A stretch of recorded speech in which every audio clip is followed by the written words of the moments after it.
It is that time of the week again.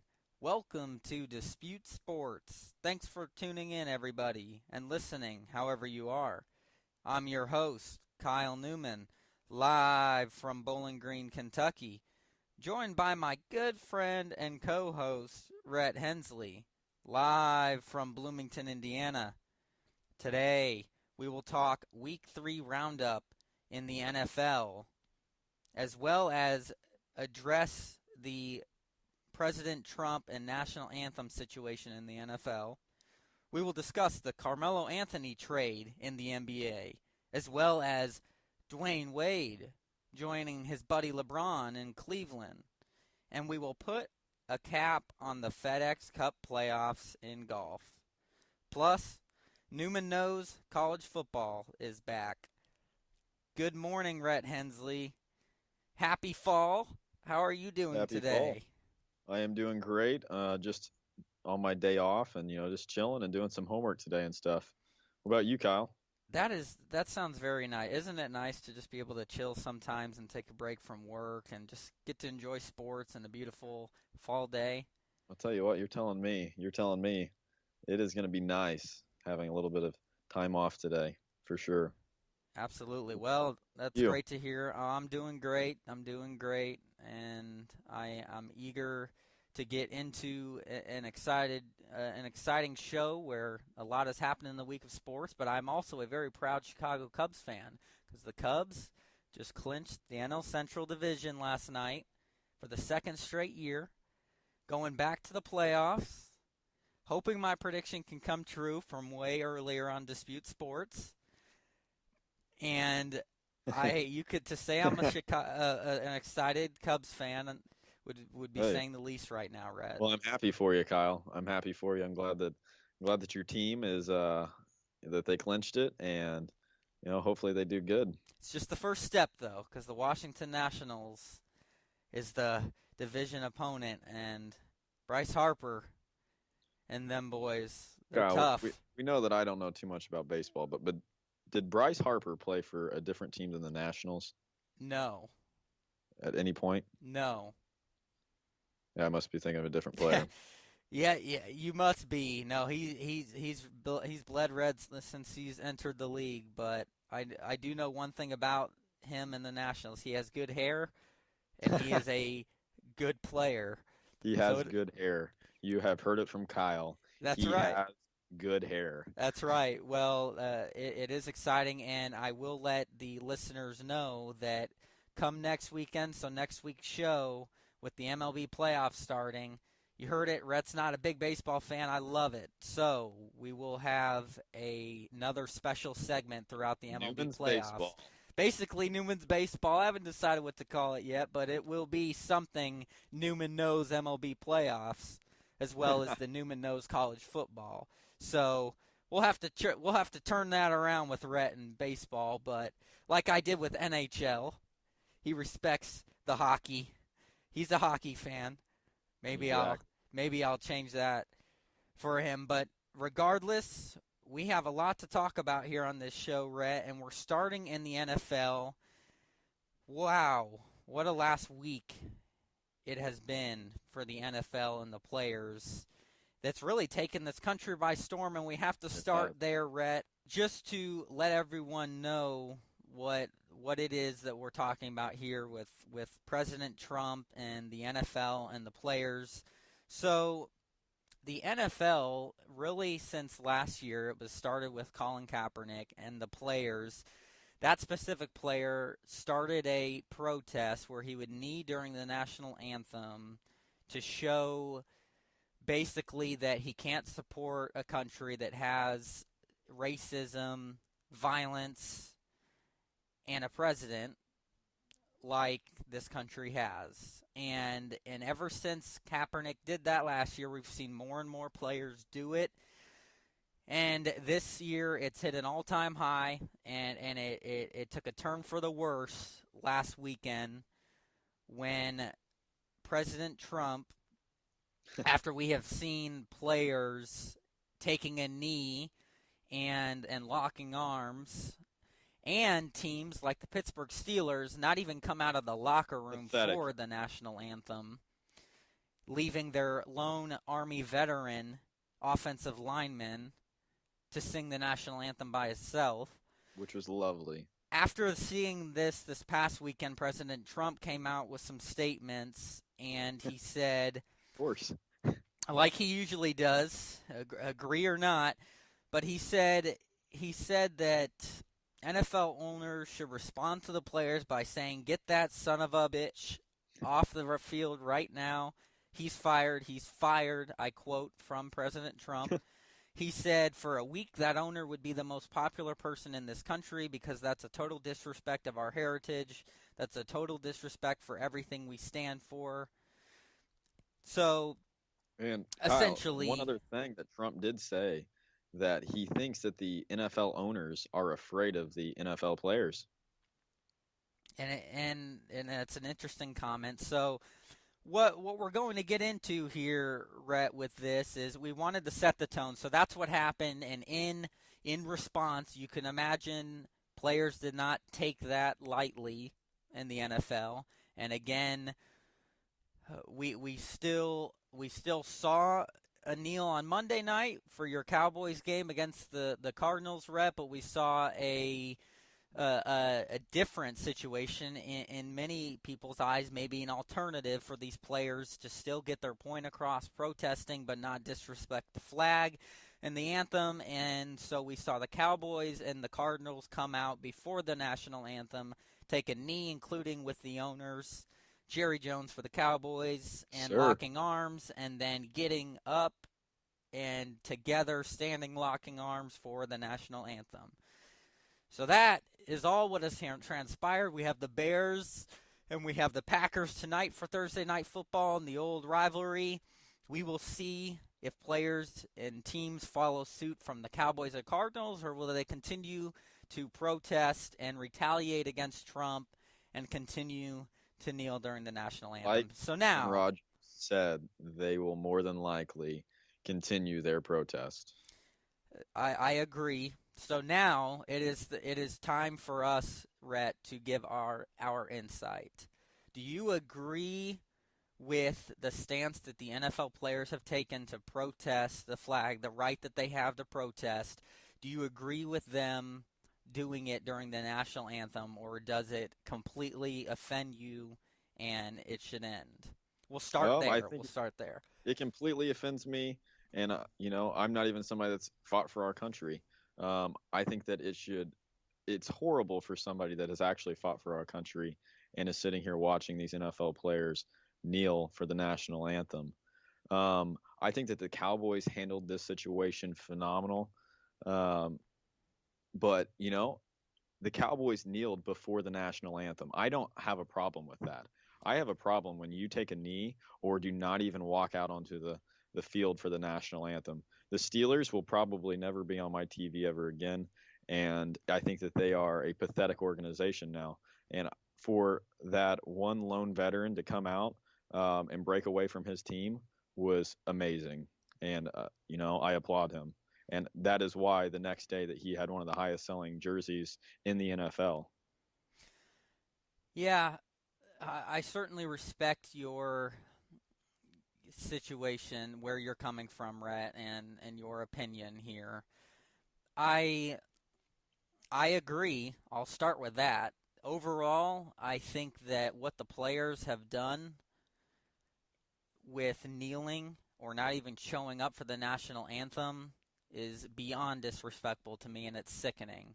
You're talking to a man whose wife is in the Army, comes from a military background family, has a lot of friends that is currently serving in the military.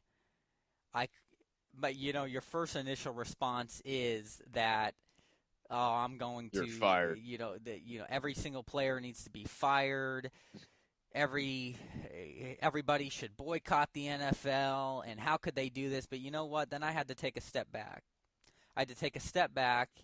And think about the situation, and for one, to not judge. I believe in that. I'm a Christian man, so I'm trying to walk that line of these players are making a mistake. Do we not all make mistakes?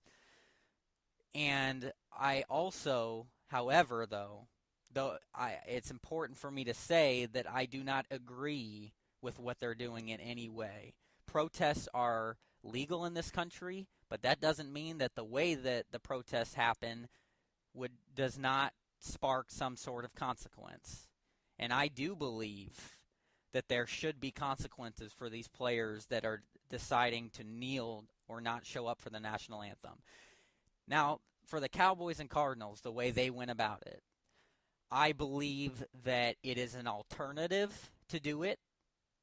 I'm not going to go as far as say that I'm proud that they did that, Rhett, because I would like to not see any kneeling, if you ask me. So I don't think that it was disrespectful, but I don't think it was respectful. I think that it's clear that the NFL and the players and these teams still have a problem with what Trump has said and with the issues going on in this country, and this is how they want to show it. But I do think it was an alternative.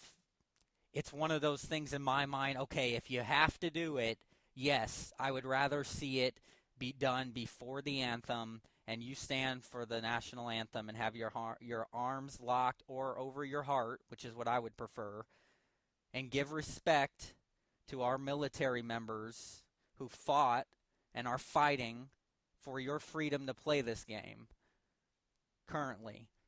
So that's how I feel about it, Rhett. Again, I would rather teams, if they're going to do it, to follow the Cowboys and Cardinals suit. But, it's interesting. I asked a friend who is a veteran that I work with, and I asked my wife if they think it makes a difference with how the Cowboys and Cardinals did it. They kind of look at it, and they say yes, but they still don't understand why this is how they have to go about it showing it. And I respect that. I respect that. Can I jump in on that, Kyle? Of course. So I think that one of the reasons why they're doing it this way is, definitely not to disrespect the flag, but they're not protesting for the flag, against the flag. They're protesting, for the racial issues, wow, I messed up my words, police brutality and stuff like that. And I think that by doing it before and once that flag starts being pulled out and they start stepping up as a team, because that there is at least one or two players on that Cowboys team or on the Cardinals team that wanted to kneel during that national anthem. But because they know that it is a business and Jerry Jones will fire your ass, that they had to step up and do their job. This is a job that you have to do. And, whether it's a policy or it's an actual rule by the NFL, you have to follow a policy. Just like us, Kyle. If we do not follow a policy at work, we can be fired.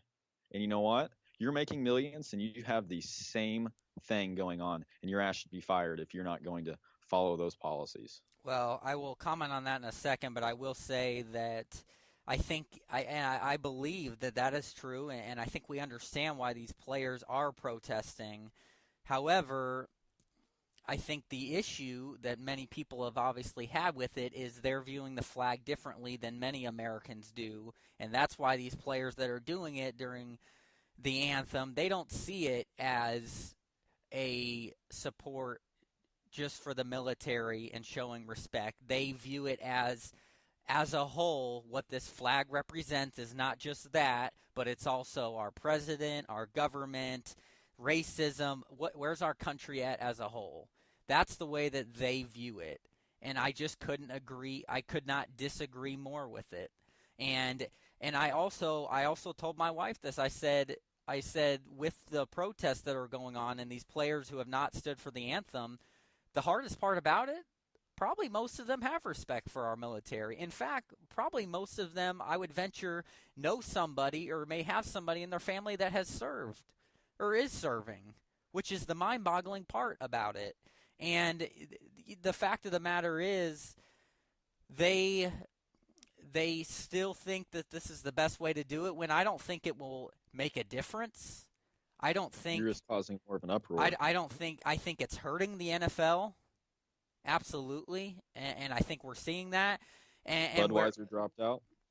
yeah, and yeah, there's sponsors that have dropped out, and I think they should. That's great. That sends a message that it's not okay, and hopefully that will prompt a policy in place. Now, let me clear the air on this, Rhett. There has been a misconception that has been going around the social media that there is a rule for NFL players to stand for the national anthem. There is not. Yeah, it's not a rule. It's a policy. It's a policy that can be enforced.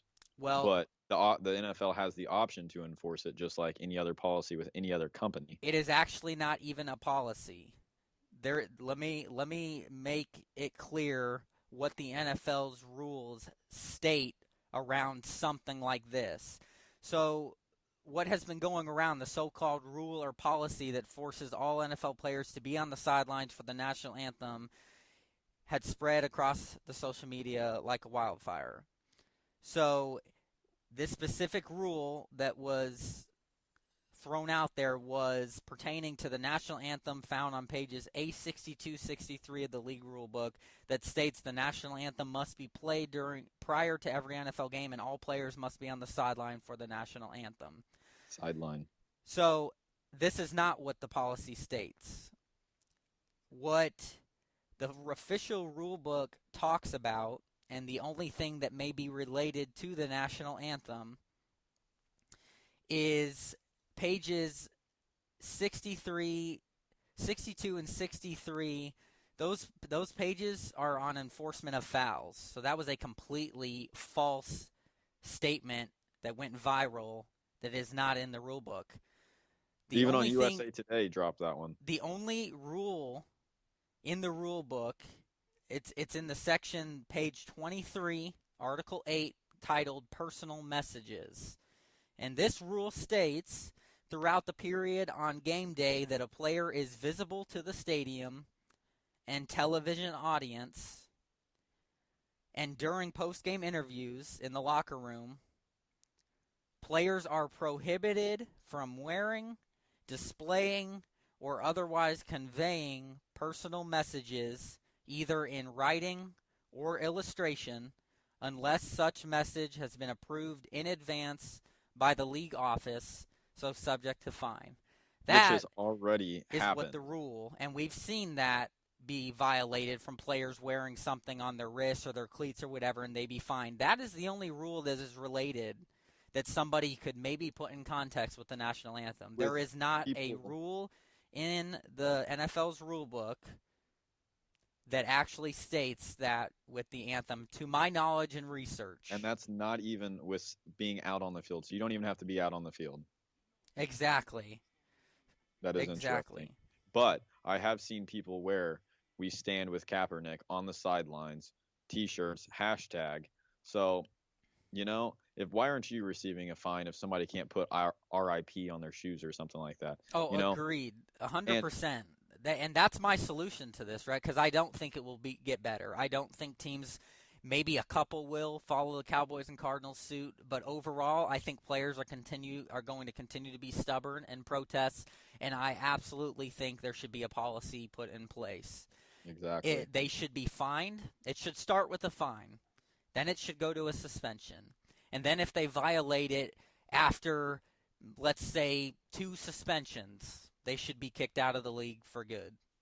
That's how I feel on it. There should be something like that put in place. It should absolutely be required. We've heard the argument in our workplaces we can't do certain things. We can't. That's the important thing I think people need to understand here is, yes, the First Amendment gives everybody the right to protest. You can say whatever you want, you can do whatever you want, but you can also face the consequences for that. And we could go into our workplace and we could say whatever we want about the president. We could say it. We could protest the national anthem. We could get on a knee. We could not go into our area of work for 30 minutes, and we're going to be punished for it. Yeah. So you can do whatever you want, all you want. In my workplace, we are not allowed to talk politics at all, and I think that's how a lot of places are. They are. because why is the NFL different? Why are people able to kneel for the national anthem when it's a business and you have fans, which what was it, like 64% of fans believe that you should stand for the national anthem? yeah. You're gonna drop a lot of viewership if you keep this up. But Kyle, that's really all that I have on that one. And it's sad to see. But one other thing, which I was actually going to finish with, was the Dallas Cowboys. How last year that they tried to wear stickers on their helmets for the Dallas police officers that died, and the NFL declined them to do that. And what did they do? They followed suit and listened to the NFL and respected that. Yeah, I agree, Rhett. I absolutely agree. I hope it changes. I want to make two final comments, and that's it. The first is on President Trump. He is not helping his cause, Nope. and I wish he would shut his mouth. I agree with half of what he said. The half I agree with is what he's stating about the flag and what it represents, and it's a disgrace these players are doing that. They should be fired, etc. I agree with that. He crossed the line when he called them son of a bitches. Just flat out crossed the line. It was uncalled for. It was unprofessional, especially from our president of the United States. I think that one thing that people took from that, which I was seeing online, people were saying that it was more of a racial thing that Trump said, and that was not the case. He was directing that at anybody that's kneeled during the national anthem, whether you're white, purple, green, black, blue, anything. Exactly. Yeah, you're kneeling. I agree, but it's all about how a message is perceived. Exactly. And it came off bad. We understand that the majority of these players are African American that are protesting. So it was a bad look. I wish he would just keep his mouth shut when he just crosses the line. Exactly. But nonetheless, I agree with a lot of comments he stated, but I did want to make that clear. I did not agree with that, and I wish he would stop crossing the line with things. But that's my first point. My last point, Rhett, that I want to make, and it's just the final message that I think you would agree with, but in change with this, that we hope we do not see this anymore. We hope that it ends, and with the anthem being what it is and what it represents with the flag, I want to show how serious I am about this and why it's such a disrespect, and that I hope players will look into their hearts and figure out an alternative to protest and not disrespect this flag, because the flag that absolutely represents this country, but represents what the military members do to keep this country free and fight for it. The American flag gets folded and presented to a fallen service member, that be military member, firefighter, officer, whenever they pass away at their funeral or visitation or whatever it is. That is how serious the American flag is to me. Exactly. And what it represents. And so it makes me sick what I've seen, and I hope it changes, but I wanted to make that final point. Exactly, Kyle. And we watch football to watch football. We do not watch football for politics. Exactly. It should be some sort of escape. That is for sure. Okay, we're going to leave it at that, Rhett. We went a little over, but it was a good discussion there. Let's talk now. Let's get to football and the games that were played week 3, and let's talk about some takeaways. So I'll start with we'll go. I have several takeaways. Let's just trade takeaways here. All right. My first takeaway: the Bears pulled off a major upset against the Pittsburgh Steelers in overtime, 23-17 at home, which was a much-needed win to keep their season alive. And I absolutely think, Rhett, that this win showed that the Bears are a team that need to not be taken lightly. They have a lot of talent, and they are a team that is improving a lot. And if they can figure out this quarterback situation and get good enough play, they will be fine, because Jordan Howard went off at running back for them. And he's the one who scored the game-winning touchdown in overtime. and he is a very good running back. In fact, he was top 5 in the league last year. He took the second half of the year by storm last year, finished top 5 in the league in rushing, and the Bears' defense is not bad, but the thing to keep in mind with Chicago is they are beaten up. They are beaten up on both sides of the ball. I think they have more injuries than any team in the NFL right now. So it's hard to win football games when you have injuries like that. But they found a way to beat who a lot of people think is the best team in the AFC, above the Patriots, if not right there with the Patriots, like I think. I still think AFC is owned by the Patriots. But it was an impressive win for Chicago, and it kept their season alive. That's my first takeaway. You, Rhett. I like it, Kyle. And, for the Steelers, I think that they really I personally think that they might have gotten into their own head with the whole national anthem thing, not taking the field, and the controversy with their player going out there. I think that there might have been some issues with that. But anywho, my takeaway is actually going to be the Jacksonville Jaguars. Tell you what, handling the Baltimore Ravens defense, are the Ravens defense a little overrated? Who knows? We'll see in the next coming weeks. But Blake Bortles, 4 touchdown passes, 244 yards, not too bad, especially after I came off the week before saying how bad he was. He shut me up, that's for sure. Oh, yeah. There's no doubt about that. It's a good point, and I think it is overrated, but I do think there was something to be said about the travel to London, and they just flat out didn't show up against the Jaguars. Yeah, and the Jaguars are definitely used to traveling to London for sure. Yes, they as are. They have the past couple of years. My second takeaway is with my Indianapolis Colts, Rhett. They got a much-needed win on Sunday against the Cleveland Browns, albeit the Cleveland Browns, but a win is a win, and Jacoby Brissett looked good at quarterback for the Colts, and he did what he needs to do right now until Andrew Luck gets back, which I'll tell you one thing, I'm hoping is sooner than later, because it was the Browns, and the Colts go and play the Seattle Seahawks on the road this weekend in week 4. So they're going to need him back. But nonetheless, Rhett, the Colts, they looked good with Brissett. They got to win. They needed to win this game against the Browns to get to 1-2, and they did. That's my second takeaway. And Kyle, that's actually my next takeaway. Brissett, he had a heck of a game. 2 rushing touchdowns. T.Y. Hilton had 7 receptions for 153 yards. They definitely connected well.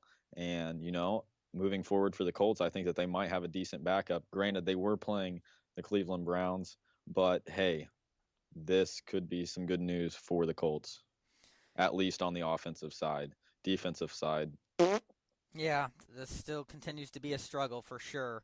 So my next takeaway is that Denver got upset at Buffalo.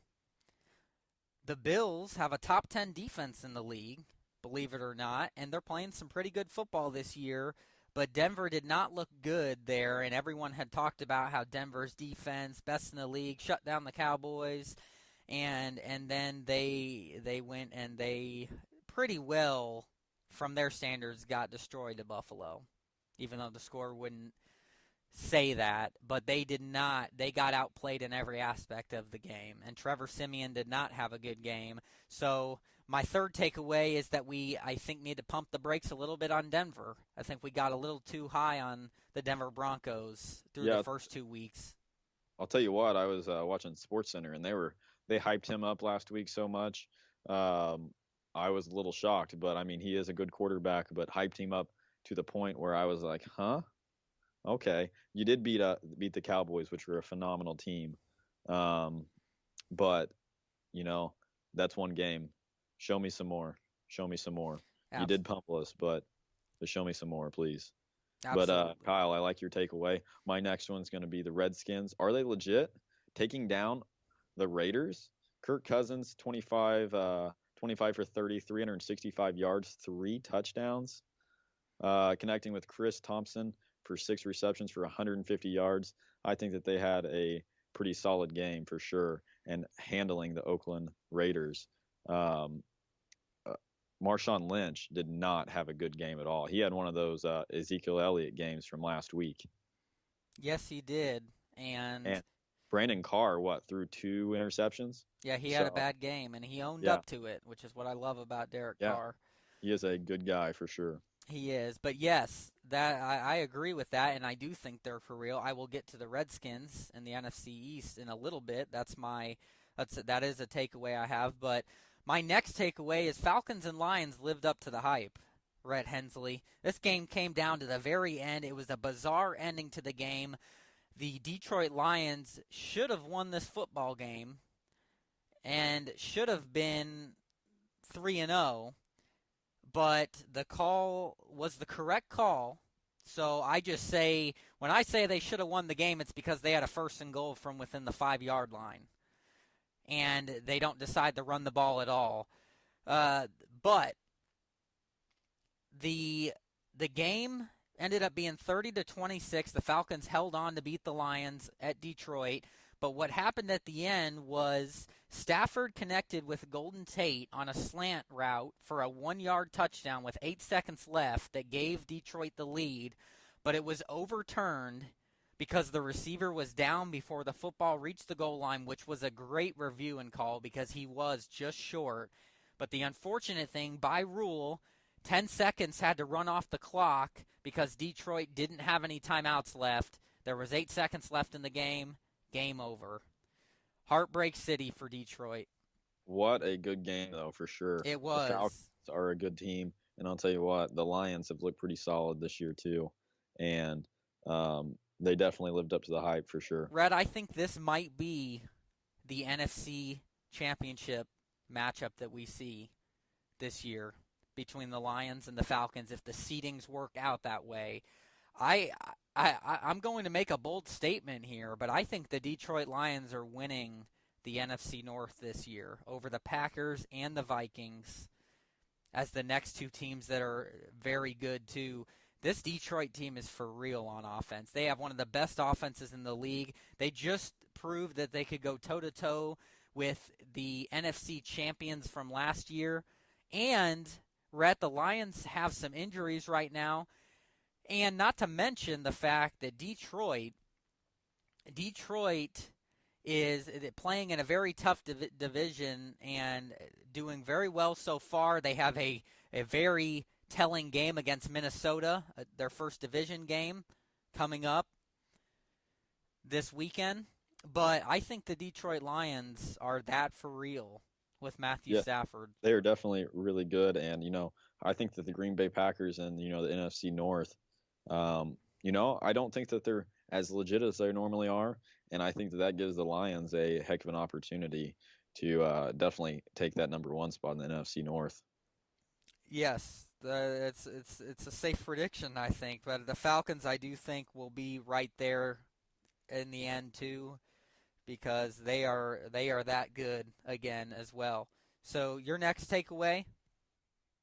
My next takeaway is actually going to be for the Cowboys. DeMarcus Lawrence, 5 sacks leading the way for their defense. For a defense that looked horrible the week before, they came out and showed that they want to be a legit defensive team for sure.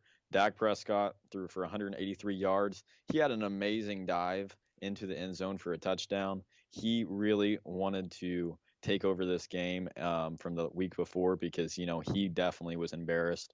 Ezekiel Elliott kind of got back on track with 22 carries for 80 yards. And Bryce Butler actually was one of the big hits for the receivers this week, and he had 2 receptions for 90 yards and 1 touchdown. Not bad for sure.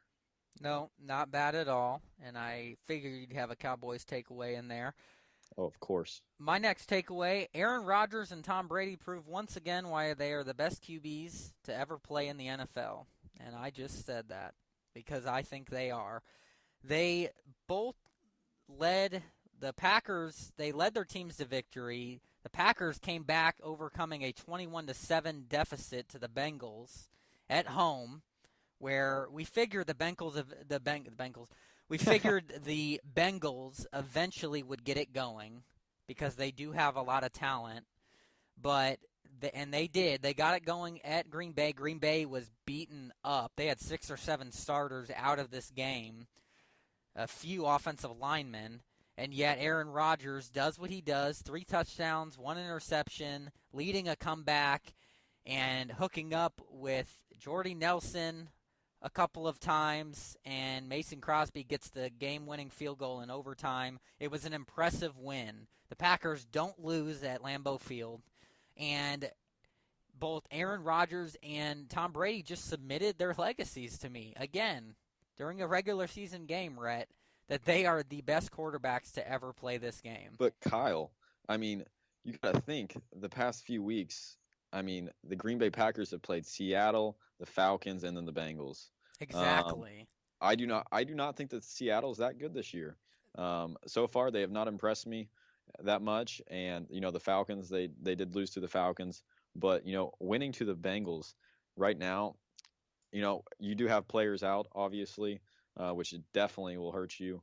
But I didn't see too much when I was watching this game that really impressed me with the Green Bay Packers. And definitely, I don't know if it would have submitted anything for Aaron Rodgers' legacy in this game. Well, he did lead the comeback. That's where he submits his legacy to me, because he overcame another interception in a game, and he looked like Aaron Rodgers looks. One thing that I do like about Aaron Rodgers, Kyle, he is cool as a cucumber. Game's on the line. He drives his team down the field and gets them a victory. So and just like Tom Brady does. So that was my next takeaway. Those 2 quarterbacks submitting their legacies and much-needed wins that they got in their games where they struggled.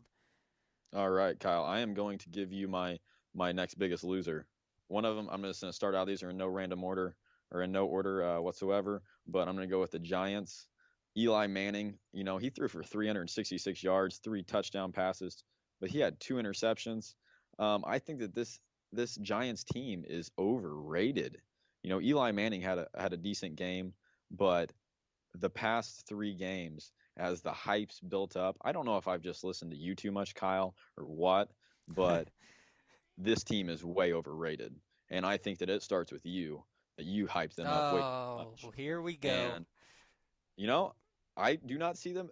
I think that pretty well that we're going to be riding their season off pretty soon, especially with the Philadelphia Eagles and the Redskins playing that they are, like the Dallas Cowboys. And, the Giants, are they legit or are they a flop? And I think that they're a flop. And like I said at the beginning of the season, take Brandon Marshall. Take him. Have Odell Beckham pee in the end zone also. Pee in the end zone and still lose the game. Congratulations. That's a perfect segue, because my next takeaway is the NFC East as a whole, and my topic for it is NFC East is full of beasts, minus the G-men. Okay, it's time for me to own up to it a little bit here. I was high on the New York Giants, and they have looked awful in these first 3 weeks, and I am fearing I can't change my pick again. At the start of the season, I went with the New York Giants. I wish I wouldn't have. It's not going to be the Giants this year, but I have to stick with it. The Giants are proving, and this is a topic that I just want to entertain this headline, Rhett, because this is going to be a future debate on a show, because I have heard a lot of people talk about this. But is Eli Manning overrated? And that is going to be something that we will discuss on a future show. But he certainly has looked like it now. Rhett, he has not looked good for his Giants, though they played their best game of the season at Philadelphia this past weekend. Probably should have won the game. Let it slip away. Yarder. Yeah, it was a game where I think the Giants had it and they let it slip away. Odell Beckham played out of his mind like he continues to do. But my takeaway, the Giants 0-3, bottom of the division, worst team. But aside from that, Rhett, you could argue it's maybe the best division in the NFL. Philadelphia, Dallas, and Washington all tied at 2-1 in the division. And overall record, division-wise, Philadelphia is in first place at 2-0. Dallas, your Cowboys, in second, 1-0. Giants are 0-2 in last place, and the Redskins third place, 0-1. And obviously, as the games as teams meet each other here, those will be swinging. So it's not over for the Giants, but they've looked bad. But how about these other teams, right? These other teams in the East have looked legit. Philadelphia, who you thought would take a step back, has looked like the best team in this division. And I am going to make this statement. Even if I'm wrong on the Giants, I think there are two other teams in this division better than your Dallas Cowboys, and that is the Philadelphia Eagles and the Washington Redskins. Both have looked impressive. The Redskins will have a telling game on Monday Night Football coming up against the Kansas City Chiefs, who I think has looked like the best team in the NFL this year, certainly in the AFC, but they have themselves a tough test. Dallas, home to the Rams, could be an interesting game. The Rams, who would have thought that we would maybe say that the Rams are the best team or should be in the discussion for the best team in the NFC West? With Seattle taking a step back, the 49ers being and the Arizona Cardinals, well, we saw that team against the Cowboys. I think the Rams are at, believe it or not, they're in first place in the NFC West right now at 2-1 and 1-0 in the division. Yeah, Kyle, it definitely surprises me for sure. I mean, the Rams. I mean, Jared Goff has kind of surprised me lately. I mean, he threw for 22 for 28, 292 yards, 3 touchdowns, and then heck, Todd Gurley had 2 touchdowns himself. You know, that team is looking pretty solid right now. They are. So the NFC Granted, East. that is with nobody filling their stadium still. Yeah, pathetic. So that's the NFC West. The NFC East. That was my takeaway. There is that all 4 teams. Very good teams. I still think the Giants are a good team. They're just not playing up to it. But that division is full of beasts, Rhett, and the league is seeing that. What's your next takeaway? My next takeaway, I kind of already talked about it, but it's the Raiders losing to the Redskins. I think that was a really big drop for the Redskins because they have looked so hot. And, you know, I think that they'll be looking for a nice bounce back this coming week. But 2 interceptions for Derek Carr. And he got sacked 4 times. You know, it's kind of hard. It's kind of hard, especially when you're playing the Redskins right now when you have a hot Kirk Cousins. Oh, yeah, no doubt about it. So I have 3 more takeaways. My next one, Cam Newton, you hinted at this with the Panthers, but Cam Newton is overrated, and I'm making that statement right now, Rhett Hensley. Let me give you some stats. He's only completing 61% of his passes. He has twice as many interceptions as touchdowns, 4 interceptions, 2 touchdowns. He's averaging only 188 passing yards per game, and he has an average QB rating of 70 through 3 games this year.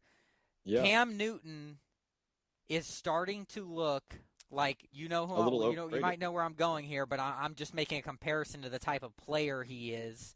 With his run-pass ability, he's starting to me to look like RG3? RG3s, the Tim Tebows of the world. No, I'm kidding. No. Pump the brakes, Rhett Hensley. Don't disrespect. Yeah, he's starting to look like those players, Rhett, and it's because we understand the running ability that he has. He's practically a running back. But we are seeing a player who cannot throw the ball in the pocket. It has declined these last 2 years, and it is affecting this team. They're lucky that they're 2-1 right now, but they go to the Patriots this weekend in a game they will not win. So they're going to quickly be 500. And Cam Newton has looked average at best, but I think worse below average. And I am calling Cam Newton overrated, and I'm not the only one that feels this way. But Kyle, you gotta think that the offensive line, at least my opinion, is not the best offensive line, and they put pressure on him 28 times and sacked him 4 times. Yeah, no, it's not with good. His QBR rating of 7.2, that is pretty freaking pathetic. But I think that it's not just him. Now, granted, I can definitely see where you're coming from the overrated part, but I think that definitely the Panthers are going to have to do something on the offensive side because one of their top defenses got shredded by the New Orleans Saints. They did. So that's going to be something to keep an eye on is if Cam Newton starts to go downhill and we hear more and more of the overrated talk about him. But that was my next takeaway. What about yours?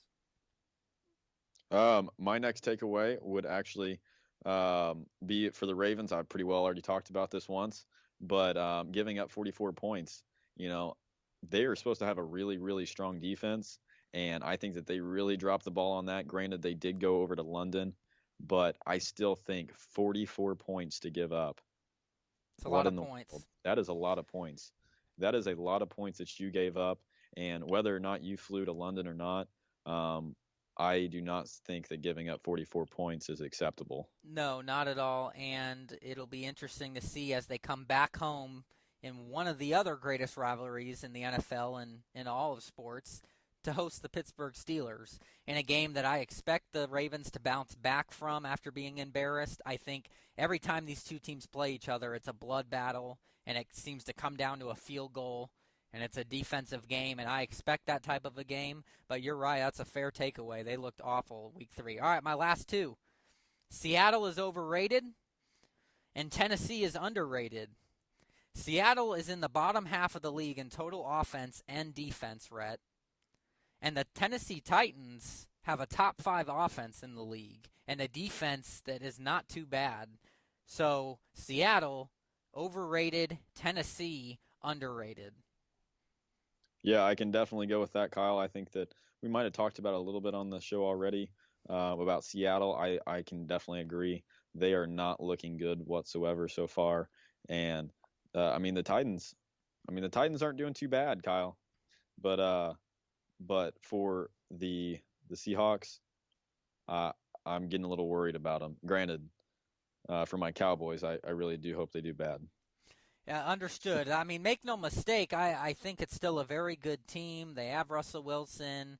They have Richard Sherman Yes, and that good defense. They're still a very good team, but the stats don't lie. And then if they're in the bottom half of the league in offense and defense, that's a bad situation to be in if they're not even in first place in their own division through 3 games this year. I think it's fair to call them a little bit overrated, and I yeah, definitely think sure. calling Tennessee a little bit underrated is also fair as they are in first place in Exactly. in the AFC South. So, all right, Rhett, how about your last takeaway? We each have one more takeaway here. I would say probably for the Chiefs and then the Chargers. The Chargers have absolutely looked horrible. The Chargers, Can't win a you know, close game. yeah, they can't win, and that's not really something that we've seen in the past. Last year and I believe the year before, they've had a lot of injuries, but you know, it can't keep happening. It can't keep happening where they fall into this cycle, and this cycle that they fell into this year, I think, is a lot worse than what they have in the past, and by continuing that, they are going to continue to go downhill. And they have Philip Rivers, which is a great quarterback, but they have to have some other pieces right now for sure. Yeah, no doubt about it, and that's a good point and a good last takeaway. My final takeaway, you hinted at them already. It's Kansas City. Kansas City is flying under the radar as the best team in the AFC. They have the number 3 offense in the league, Rhett. Alex Smith is completing 77% of his passes. He's averaging 258 passing yards per game. He has 7 touchdowns and no interceptions with a QB rating of 132. And how about Kareem Hunt? I mean, 17 carries, 172 yards. His longest one was 69 yards. That is bananas. You were going right where I was going. The Chiefs have found themselves a I'm sorry. productive no, that's good, Rhett. That's good. You bring it to the table. I love it. The Chiefs have found themselves a productive running back in Kareem Hunt. As Rhett just mentioned, he is a 3rd-round pick in this year's NFL draft from Toledo, and he's averaging 133 rushing yards a game on 15 carries with 4 touchdowns, as Rhett beat Holy me to bananas. statistics. It's incredible, Rhett. This offense is legit. This defense is good in itself. And this team, to me, has looked like the best team in the AFC. And I think really right up there with the best team in the NFL. On the NFC side, I'd say the Falcons right there. But I think that they deserve to be recognized as the best team in the AFC. They've looked like it so far. Yeah, they have looked good, Kyle. I can definitely agree on that for sure. Flying a Okay. little under the radar. That's right. Little under the radar. Okay. That does it for the NFL's first segment on this extra hour-long special, Dispute Sports. The 34th show, Rhett Hensley. Okay, well, before we get to our third segment, it is now time for Neumann Knows college football. Say what? What? Week 4 is in the books for the college football season. Every team now into conference play, and boy, there were a lot of good games on a week where a lot of analysts and college football fans didn't think there were very good games, but there sure ended up being some. I'll recap all the top 25 games, but first I want to talk about a few of the games outside of the top 25 that were good, because there were several, and I want to start with Tennessee and UMass. It was almost a scare for the Volunteers at home as they took on the winless Minutemen, and they escaped with a 4-point victory, 17-13, thanks to a great defensive performance from Tennessee. The next game I want to talk about was the Texas A&M and Arkansas game. This game was a shootout.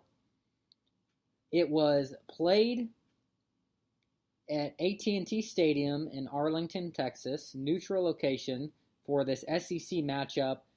A must-win for both teams, as Sumlin, the head coach for A&M, is under fire already this year, where a lot of people think he's on the hot seat. And Brett Bielema for Arkansas has been on the hot seat the last couple of years, hovering around 500 with his record there. Really needed the victory, I think, more in this game, and he didn't get it. Texas A&M beat Arkansas 50-43 to improve to 3-1 on the season. Arkansas now falls to 1-2. That certainly hurts Bielema and his chances to stay the head coach at Arkansas. The next game that was a good one was Texas Tech and Houston. Houston came into this game undefeated at 2-0. Texas Tech came into it undefeated at 2-0. And the Red Raiders came away with a close victory on the road at Houston, where Houston had a 16-game home winning streak. The Red Raiders won 27-24. Good win for the Big 12 there. Duke, North Carolina. The old rivalry. One of the greatest rivalries in sports. Known for the rivalry in basketball. What a great game it ended up being between Duke and North Carolina in football. We've had some good football matches in recent years too. Duke, the better team coming into Chapel Hill this year, got the victory against the struggling Tar Heels, now 1-3 after falling to Duke 27-17. Duke now 4-0 on the year and very close to being ranked in the top 25. So big win there for the Blue Devils against the hated rival Tar Heels. The last two games outside of the top 25 I want to talk about, Notre Dame and Michigan State, has been considered a rivalry game, I think, for both teams. And it ended up being a good game for a while. However, Notre Dame pulled away in the second half, getting the victory 38-18 over the Spartans, who I think is an improving team, but Notre Dame really got good, consistent play from quarterback Brandon Wimbush. Had 173 yards passing on only 6 incompletions, 1 touchdown, no interceptions. Also had 8 carries for 52 yards and a touchdown on the ground. Good win there for the Irish. And finally, the late game, UCLA and Stanford. This was a game that was a must-win for both teams. After UCLA got upset at Memphis last week to drop out of the top 25, Stanford was coming off of a 2-game losing streak, which I don't remember the last time Stanford lost 2 games in a row. So this was a must-win game for both teams. Stanford at home ran away with it, proving that UCLA might be a bit overrated. Winning 58-34, and UCLA with the loss now 2-2 on the season. Stanford improved to 2-2. But how about running back Bryce Love for the Cardinal? Had 30 carries for 263 yards and 1 touchdown. Josh Rosen didn't have a terrible game, but he seems to try and win the Heisman on every throw. 40 for 60, 480 yards passing, 3 touchdowns, 2 interceptions. Good for a 144 quarterback rating. So not too shabby, but not enough, and UCLA's defense clearly not that good. All right, now to the top 25 matchups, where there were several good games. And I want to start with a heartbreaker for my Iowa Hawkeyes. Oh, was it a tough loss to accept. At home in Iowa City, number 4 Penn State coming to town. Trap game for Penn State. Iowa had won their last 3 matchups against top 5 teams at night at Kinnick Stadium, and they should have won 4 straight, but blew it after taking the lead late, 19-15.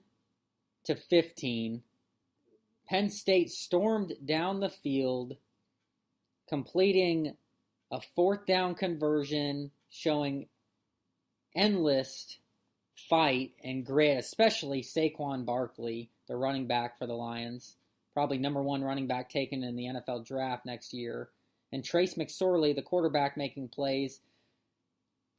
Won on the final play of the game, 21-19.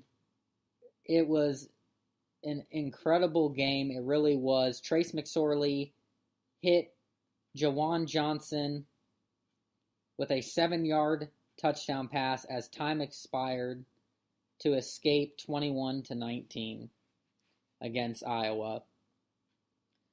Penn State proved why they're the 4th team in the nation and why they have the best running back in the nation, who, in my opinion, should be the Heisman frontrunner right now. In this game, Saquon Barkley had 28 carries for 211 yards and 1 touchdown on the ground.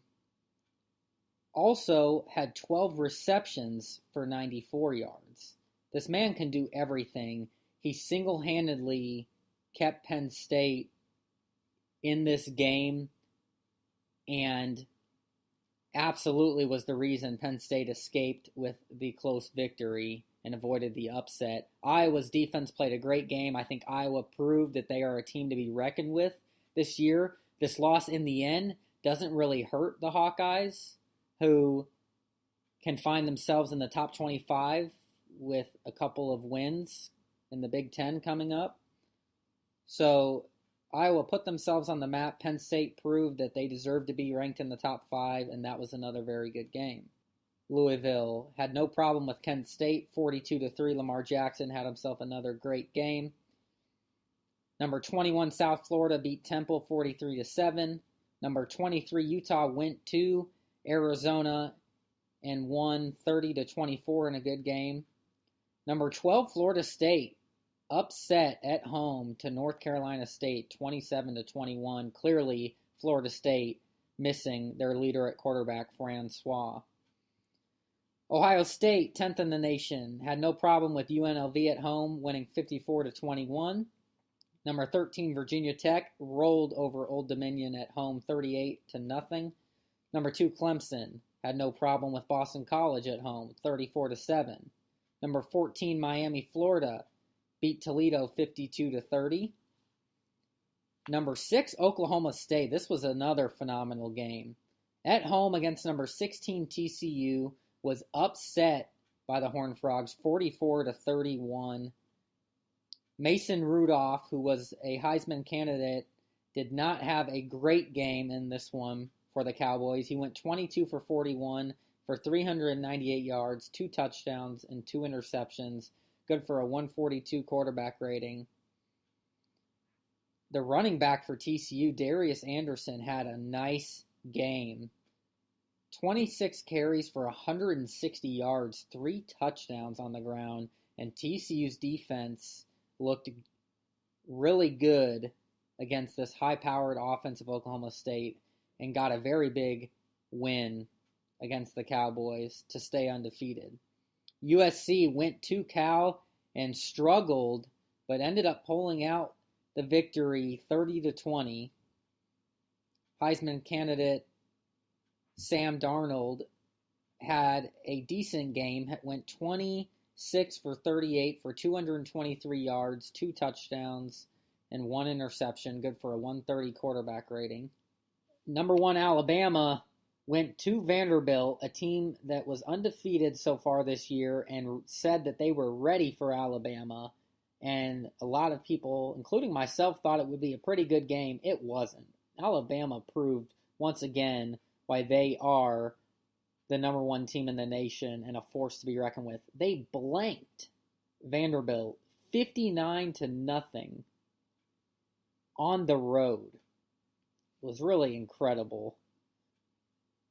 So Alabama, clearly kings of the SEC and college football still. Number 8, Michigan had a test for a while against the Purdue Boilermakers in West Lafayette. Purdue ended up running out of gas, though, losing to Michigan 28-10. Purdue proving, though, that they are an improving team this year in the Big Ten. Number 18, Washington State handled Nevada 45-7 behind now Heisman candidate Luke Falk, quarterback for the Cougars. He went 36 for 47 for 478 yards, 5 touchdowns, and no interceptions. It's good for a 197 quarterback rating. We knew this guy was good last year, but wow, has he taken college football by storm this year. Big win for Wazoo. Oklahoma struggled against Baylor on the road, escaping an upset scare from the Bears, 49-41. Oklahoma stays undefeated. Baker Mayfield had himself a good game. Business as usual for him this year. He went 13 for 19 for 283 yards, 3 touchdowns, no interceptions, good for a 245 quarterback rating. And on the ground, running back Trey Sermon did work for the Sooners, had 12 carries for 148 yards and 2 touchdowns. A game that a lot of people thought would be a pretty good game didn't turn out to be. Number 11, Georgia, at home, welcoming in the undefeated Mississippi State Bulldogs, ranked 17th in the nation, and Georgia handled business and I think proved that they are the second best team in the SEC, getting the victory over Mississippi State 31-3. Number 25, LSU beat Syracuse 35-26 in a pretty good game. Number 22, San Diego State avoided an upset at Air Force 28-24. Number 15, Auburn rolled at Missouri 51-14. Another great game. The old rivalry, Florida versus Kentucky. Shout out to my buddy Dale Burnett, huge Florida Gators fan. Number 20, Florida avoided an upset in Lexington, winning 28-27 in the final seconds as Freddie Swain caught a 5-yard touchdown pass from backup quarterback Luke Del Rio with 43 seconds remaining to cap Florida's rally from 13 points down in the fourth quarter to beat Kentucky by 1 on Saturday night. With the win, Heartbreak City for Kentucky, who is a much improved team this year in the SEC, the Gators extended their winning streak over the Wildcats to 31 games. I repeat, 31 straight times Florida has beaten Kentucky. That is the nation's longest streak in FBS. And with the win, Florida took control of the Eastern Division in the SEC. Number 7, Washington had no problem in Boulder, Colorado against the Colorado Buffaloes, winning 37-10.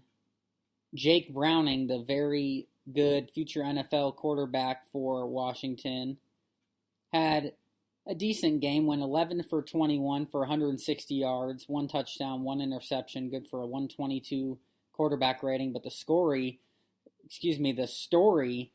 for Washington was running back Myles Gaskin, also a future NFL running back, went off. He had 27 carries for 202 yards and 2 touchdowns. And finally, to round out the top 25, number 24, Oregon, upset in the Valley of the Sun, Sun Devil Stadium, Arizona State, shocking the Ducks 37-35 on a late field goal. Good win for Arizona State there. Oregon, with the loss, falls to 3-1 on the year and drops out of the top 25. And that does it for Neumann Knows college football. Week 4 in the books. Week 5 coming at you next week. Enjoy college football this weekend, folks. All right. It's time for the NBA now, Rhett. There are 2 major headlines that have hit the NBA and the sports world by storm in these last couple of days. And we're going to start with the first one, and that was Carmelo Anthony has officially been traded to the Oklahoma City Thunder. The whole Carmelo Anthony drama saga in New York, it has finally ended, Rhett. He is gone, and he went to a team that I don't think many people thought he would. Yeah. But he came out, and he expanded the teams that he would be willing to be traded to, and it worked out. The New York Knicks. Madman. What's that? I said the hooded madman. The hooded madman, as I look at his interview, press conference in Oklahoma City. Which was hilarious, absolutely hilarious. I haven't had a chance to see it. They said, so, either you'll be starting or coming off the bench, and he looks at him and goes, what you mean come off the bench? Yeah, already working him up. Funny. No kidding. Well, the New York Knicks announced on Monday that they traded Carmelo Anthony, a 10-time All-Star, to the Oklahoma City Thunder for center Enes Kanter, forward Doug McDermott, and the Chicago Bulls 2018 second-round draft pick.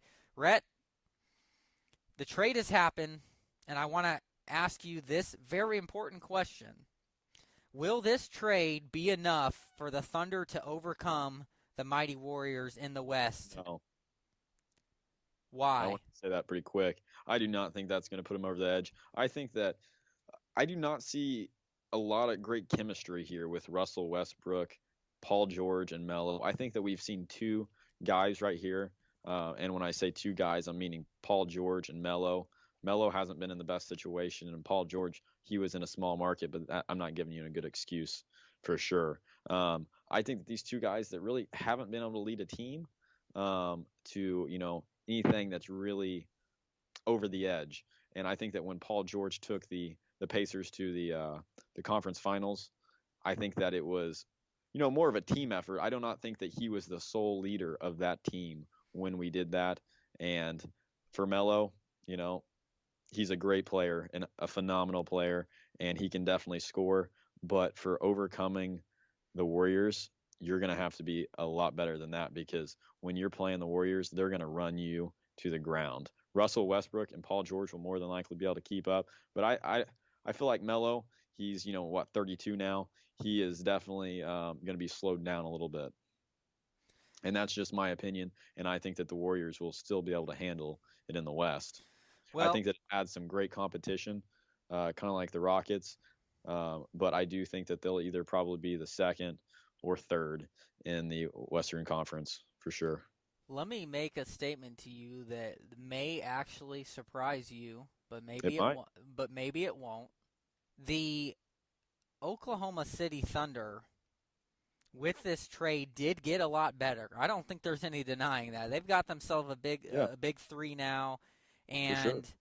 I think the fact that there's Anthony and there's George and there's Westbrook, at least two different positions there is good, but I still think they need another piece. They don't have a big man to be able to compete with, let's say, the Warriors, who have that Draymond Green, that What, they have position. Steve Adams still? Yeah, and Steve Adams, though he's a good role player, Scrap.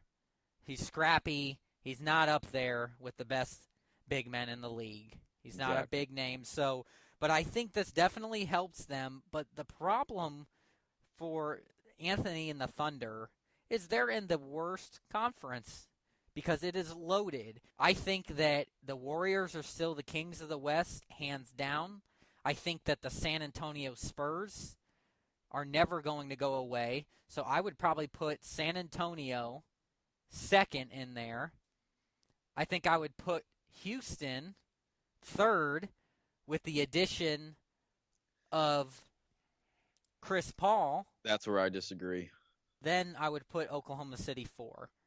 So I'm going to say that the Thunder will finish 4th in the very difficult West, so it will help them, but it won't be enough to overcome the Warriors. It won't even be enough to overcome the Spurs or the Rockets. That's ahead of them.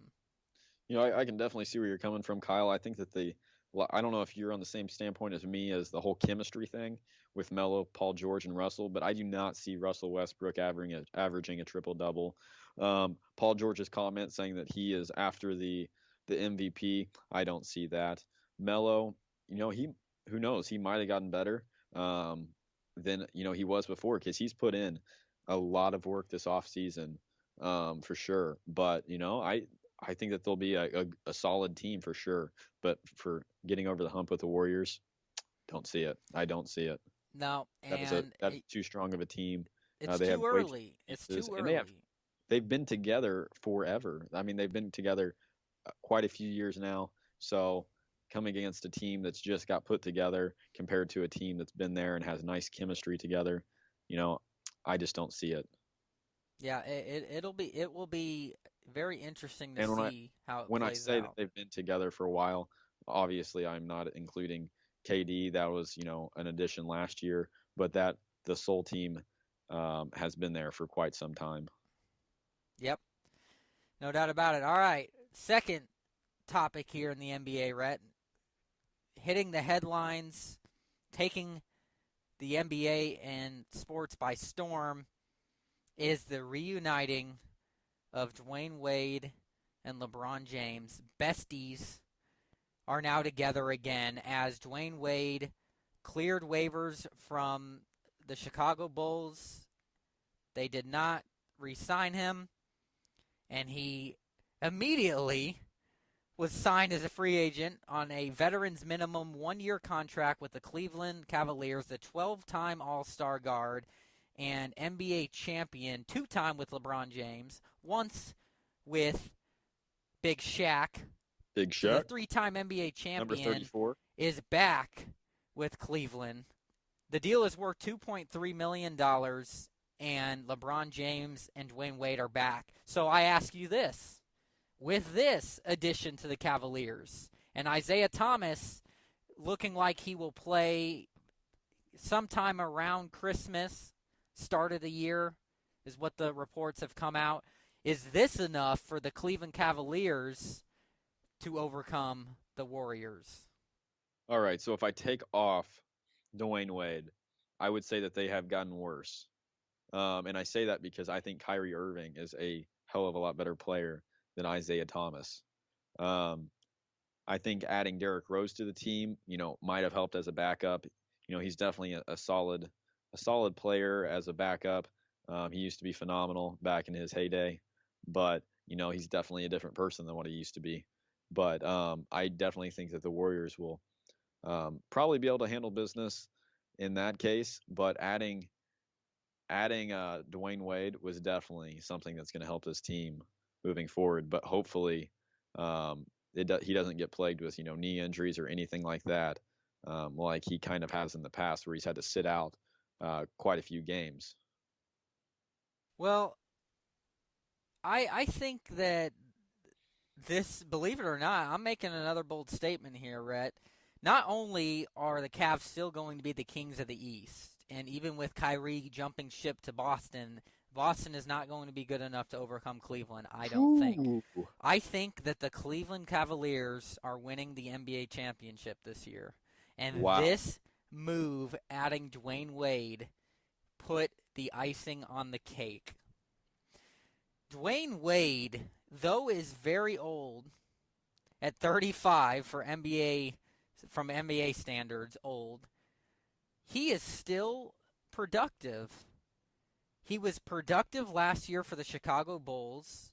He is back to being at least relatively healthy for an old man. And this lineup now, which I'm going to get to in a second, is a pretty darn deep lineup. And what do we know about LeBron James and Dwyane Wade?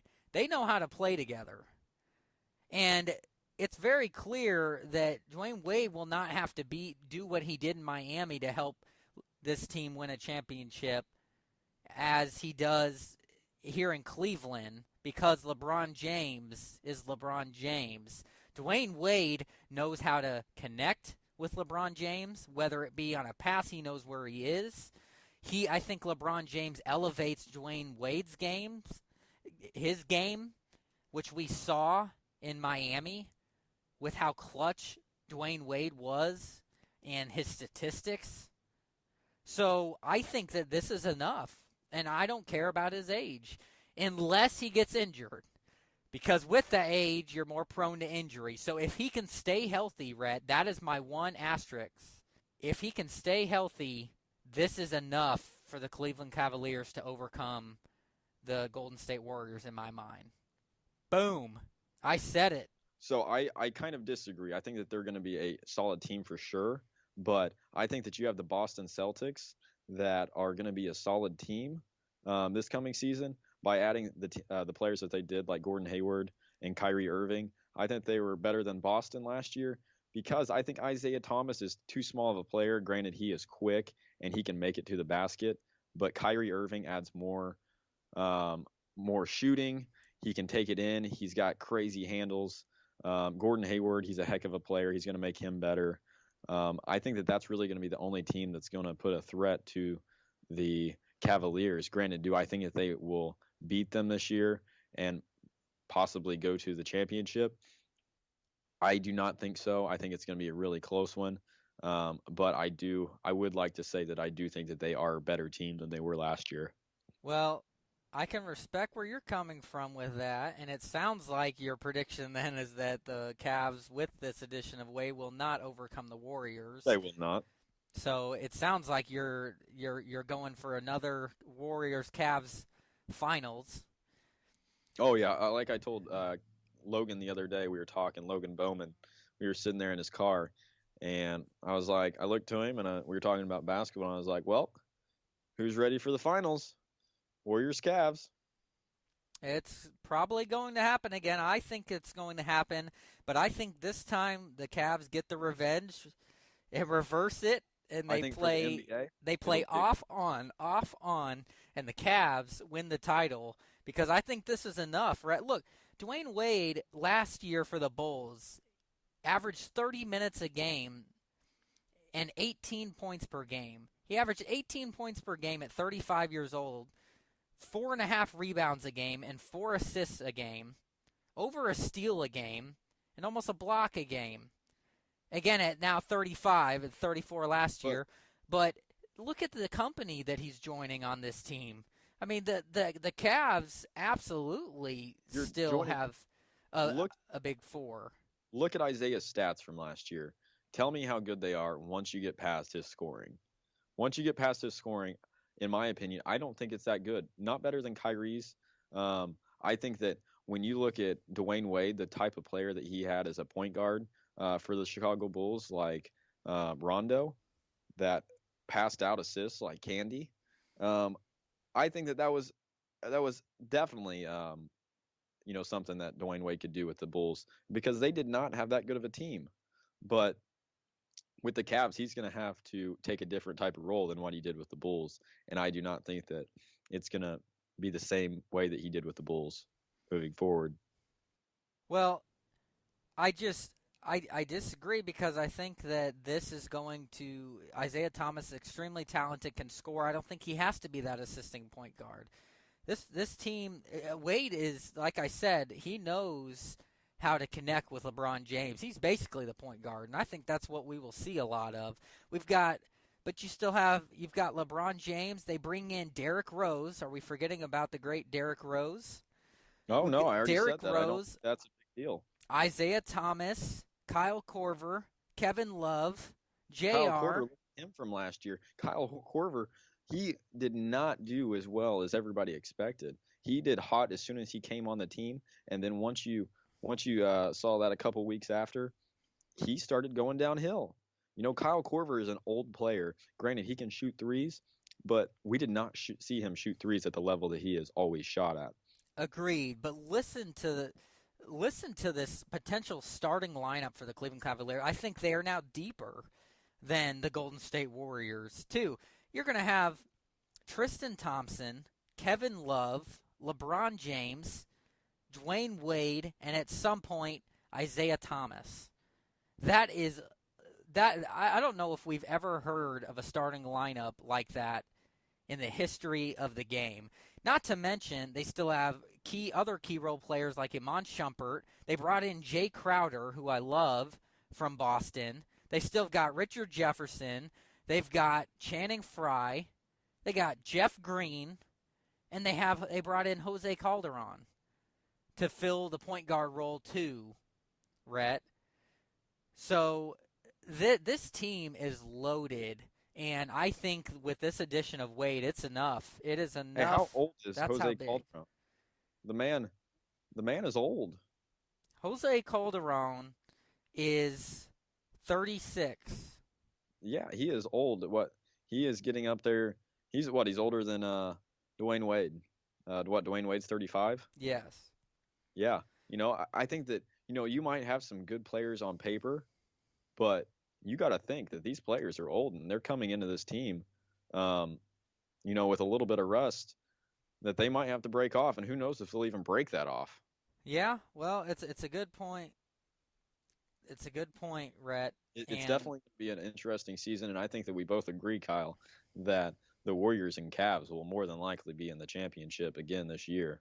And in a couple of days, we're going to be seeing the NBA kick off with preseason. And I don't know about you, Kyle, but I'm looking forward to it. Want to see some of these young guns get out there and play a little bit. Granted, I don't like the preseason. Neither do you. But No. It is a good opportunity to watch these players for the first time and see how they're reacting to an NBA type of game. Yeah, the thing is, it's like preseason in any sport. It's good for the young guns, but a little too lengthy, and I think that's the case for all of them. Yeah, exactly. All right, so that puts a wrap on the NBA talks so far as the season gets closer. Of course, we'll be bringing NBA back to Dispute Sports, but certainly two big headlines there. Let's transition now, Rhett, into our final segment, FedEx Cup Playoffs recap. And boy, it turned out to be just the way you predicted it and almost the way I did, but old Jordan Spieth couldn't come through in the Tour Championship. Golf's a hard sport, and the 2017 FedEx Cup champion is young Justin Thomas the PGA champion, came in second at the Tour Championship last weekend at 11 under. Xander, I might just shatter this man's name, but Xander Schauffele won the Tour Championship at 12 under this past weekend, which, this is incredible, Rhett. He was 26th out of the 30-man field in the Tour Championship before this tournament, and after winning it, he went from 26th to 3rd in the FedEx Cup standings, but not enough to be the champion. Justin Thomas finishing in second was enough to push him from number 2 behind Spieth to number 1 to be the first-time FedEx Cup champion. Jordan Spieth didn't have a terrible Tour Championship, Rhett, but it wasn't good enough. He finished tied for 7th at 7 under with Jon Rahm and and Tony Finau. Sergio Garcia was tied for 10th at 6 under. But that bumped Spieth from 1st to 2nd, Rhett, and Justin Thomas is the champion. Yeah, I mean, what can you say? Justin Thomas, he played really well, and I honestly thought that he was going to win, but he lost, and I'm going to butcher that first name, so I'm not even going to say it. But he finished at 11 under, which is pretty nice, and that gave him that number one spot for the FedEx Cup. And congratulations to Justin Thomas. And Kyle, I am glad that I picked it right, and you picked. You Spieth. did. I had Spieth. You had Thomas. You had it right. Spieth looked really good too, for the most part, but he just couldn't really pull it off. He had it was his second day. He shot a 70. Yeah. And then the third day he shot a 69, which kind of hurt him there. But he did play a pretty good game. But what can I say? You win some and you lose some. And it was Justin Thomas's time. And I think really Jordan Spieth, I think, was happy for Justin Thomas for sure. Oh yeah. It'd be like if you won it, Rhett.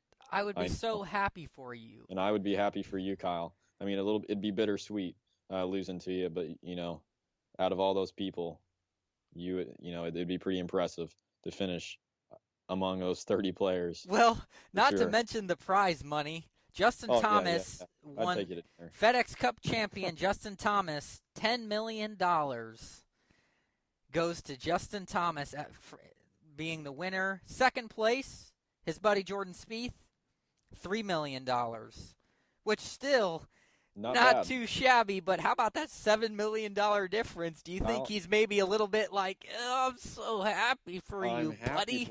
But gosh, dang it.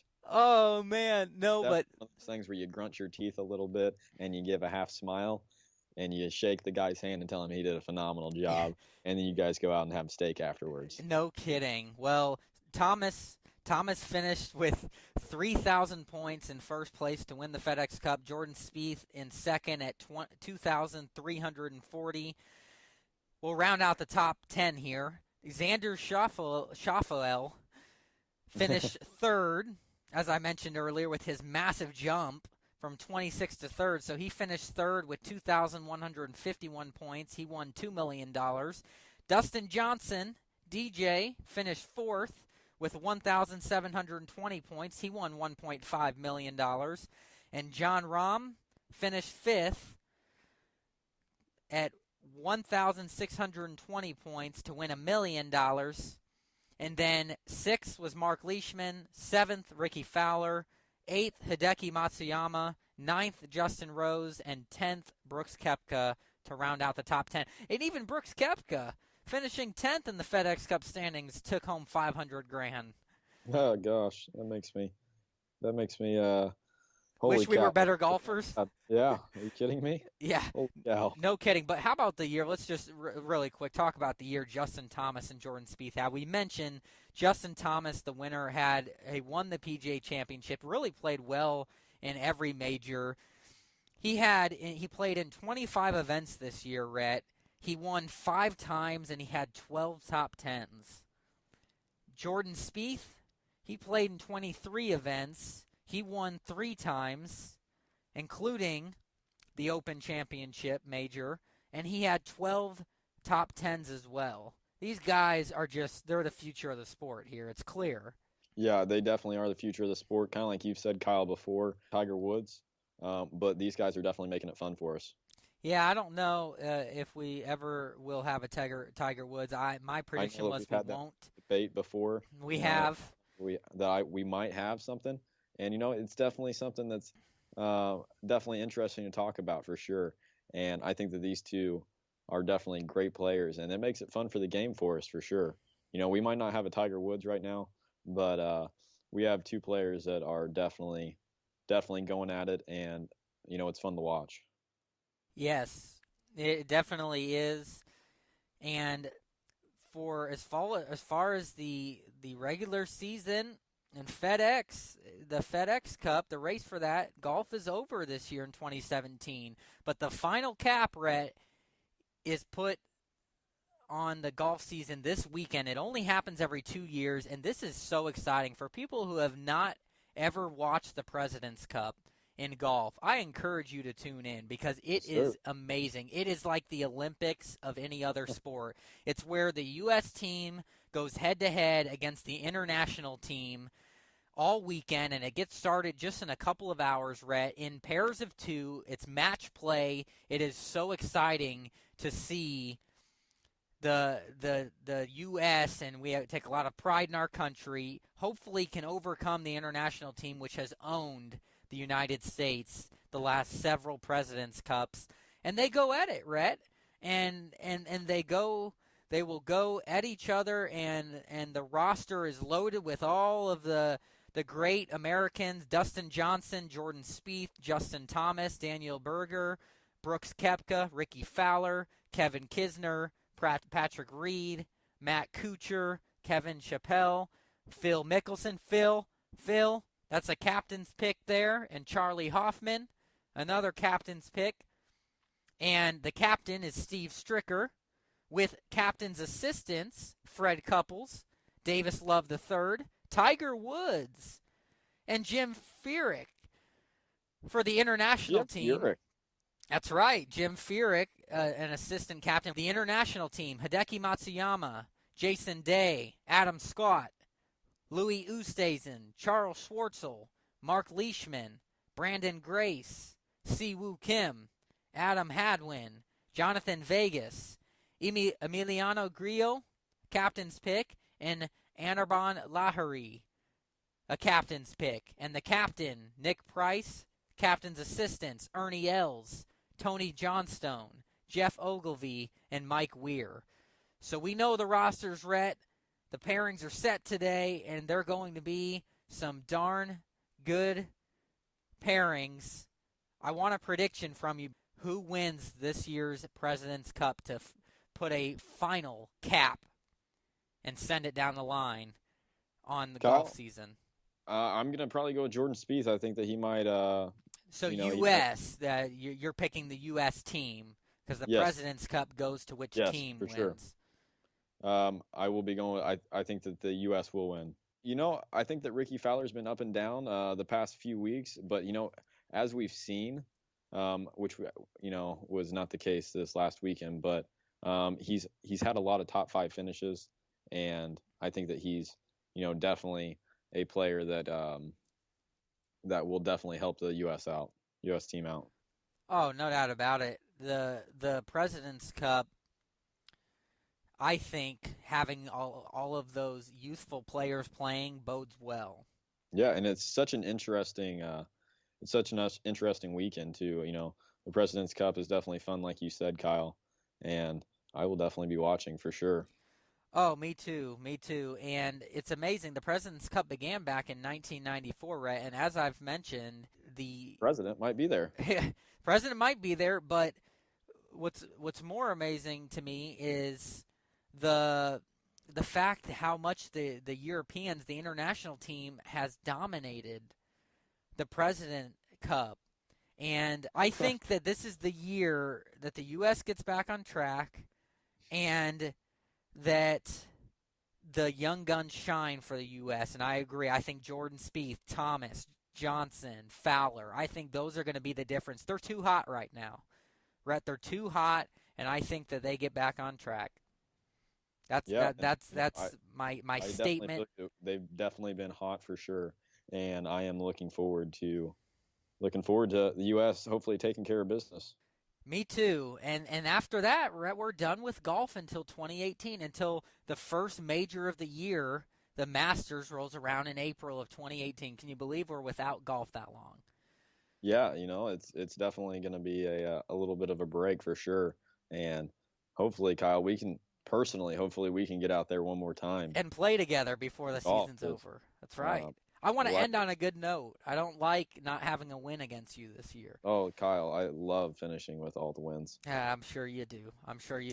Okay, before we conclude this show, it's time for a tradition unlike any others on Dispute Sports. That's no disputing. My no disputing is golf. I'm sticking in the sport of golf. I like it. Golf is the only sport to be played on the moon. On February 6th, 1971, Apollo 14 astronaut Alan Shepard swung a makeshift 6-iron on the moon's surface and missed the ball. His second swing, however, he connected, and the golf ball went flying miles and miles and miles, as Shepard put it after his swing. That is awesome. Wouldn't that be amazing, Rhett, to experience hitting a golf ball on the moon and getting to say, oh, I drove it farther than 400 yards. I just drove it farther than Happy Gilmore. Yeah, that's right, man. 500, 600, no, 20,000 yards. It's still going. Oh, it's reached from Bowling Green to Bloomington already. Man, I think that would be awesome. Yeah, so that is my no disputing fact. I did not know that, and that is awesome. I love that fact. But hey, mine's definitely not as cool as yours. But I will be hitting the baseball realm. In 1999, the fastest major league game was 51 minutes. The Giants beat the Phillies 6-1. That's amazing.